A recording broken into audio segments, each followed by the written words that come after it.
बिस्मिल्लाहिर्रहमानिर्रहीम। अस्सलाम वालेकुम नाज़रीन, आप देख रहे हैं यूट्यूब चैनल अवान टीवी। खबर शामिल करने से पहले गुजारिश है कि हमारे चैनल को सब्सक्राइब कर लें, वीडियो को लाइक करें ताकि हर नई आने वाली खबर बर वक्त आप तक पहुंच सके।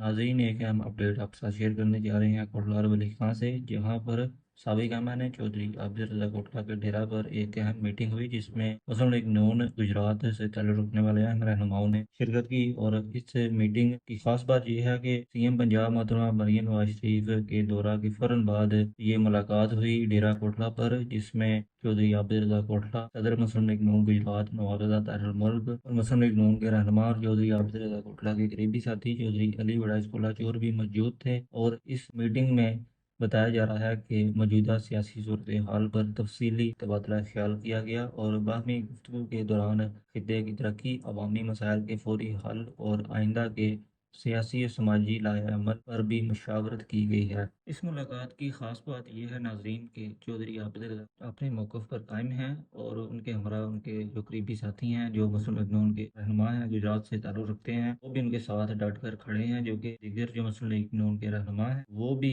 अपनी राय पर कायम है और अपनी राय का इजहार वो भी करते रहते हैं, खासतौर पर गुजरात की मौजूदा सियासी सूरत हाल के हवाले से। और उनकी जानिब से भी अक्सर बेशतर जो है मुस्लिम लीग नून की सियासत के हवाले से बयानात सामने आते रहते हैं। जैसा कि हमने आपको इससे पहले की वीडियोस में तमाम तर सूरत हाल जो है वो वाज़ेह की है। अगली वीडियो तक के लिए दीजिए इजाज़त। अल्लाह हाफिज़।